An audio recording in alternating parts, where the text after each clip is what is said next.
Hi, this is Ben Solomon, and welcome to this episode of the TechnoLeadership Show. And in this episode, which is the first episode of our first season, what I'm going to do is try to break up the show into multiple seasons so that we can cover topics that are interrelated rather than jumping around, and make sure that you, as a viewer, listener, actually gets a lot out of the time that you spend listening or watching the show. So the first season is mostly going to be covering aspects around how to prepare for career growth as a technology or engineer professional. So basically trying to understand, should you be going up into like a senior technology role, senior engineering role, or should you be looking at going into a managerial role where you'd be managing people, managing results, and then going up from there into like an executive leadership position?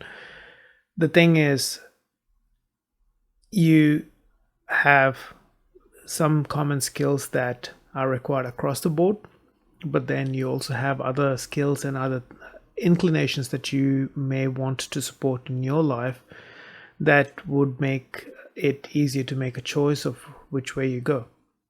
If you're someone who really enjoys working just with the technology, like you want to go down the path of being a system engineer, a senior system engineer, and then probably an infrastructure manager, where you might have a team, but you're in charge of the technology aspect of it, where the infrastructure is being managed by you and your team. You do some of the big picture work and support your infrastructure team to get the results that you want. Or you might be someone who wants to go into engineering management as in a developer team, or if you're in other forms of engineering, managing those results which are of more technical in nature. Whereas when you decide, no, you want to go in more into people management of multi-skilled, cross-platform, cross-skilled teams, that has different benefits and drawbacks to that. So you've got to look at that from that perspective to become like a IT manager, go into like a director of IT role or a CIO, CTO sort of role. Each of that has different aspects to the job, but again, you can change your mind at any point. But at this stage in your professional career, how do you make a decision of, do you go up the ladder as a senior technologist, or do you want to move into people management and team management sort of roles?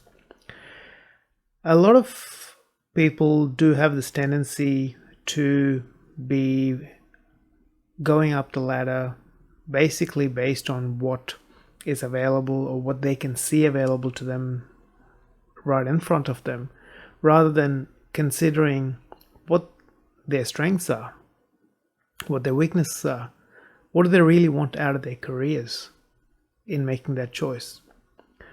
It's easy for us to look and see, the company that I'm working for has this role as the next role above me, so maybe that's what I should be doing. And it's not always the right way to make a decision, because each one of us is different. Each one of us have different aspirations in our careers. We have different desires and different kind of life that we want to live.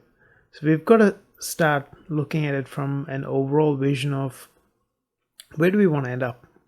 What do we actually want to accomplish in this one life that we have? And then look at what strengths and weaknesses we have. There's many ways to figure out what our strengths and weaknesses are, and I'll walk through that over the next few episodes. But that plays an important role.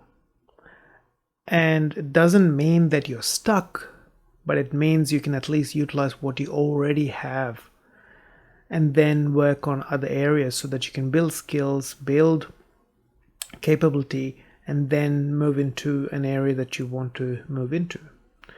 For example, let's say you want to go into a role where you're like a team leader, operations manager, whatever it might be, and lead a team of people to get a certain outcome. And you might be someone who doesn't really enjoy conflict, doesn't want to be dealing with, interpersonal conflict and things like that.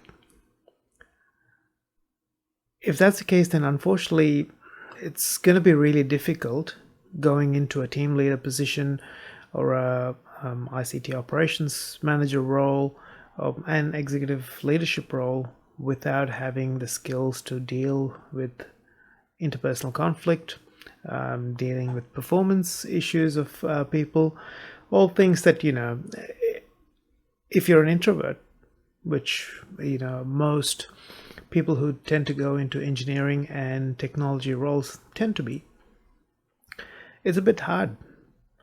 And if you don't have the skills right now for it, you might want to consider utilizing what you already have as your strengths and your skills and your experience to go up into like a senior role in your technology side.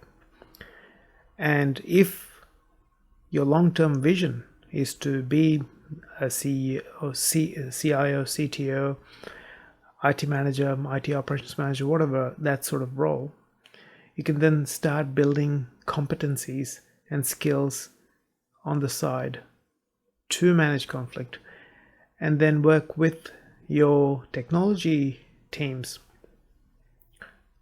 to work on smaller conflicts to see how can you resolve conflict with your team members, and then bring that up to the next level, learning how to help others resolve matters that might arise. And any sort of growth that we have when we go into leadership management roles starts with self-growth. It's the understanding that we can help others in our care, and understanding and having confidence that we know what we're talking about, but also that we can help people that are under our care to achieve the goals that the business that we're working for wants us to help achieve, and to protect our team members from some of the things that can come about in business where people don't understand what our technology teams do, what the members of our technology teams do. So all of that means we've got to develop a sense of confidence in our abilities, in our way of looking at the world, and in the way that we add value to the business that is employing us. So at this very point in time, how do you determine, do you want to go down the senior technology professional route, or do you want to go down the people management, team leader, IT operations manager, that sort of route? Look at your competencies right now. Look at some job ads for both sides of the role to see where do you align with right now.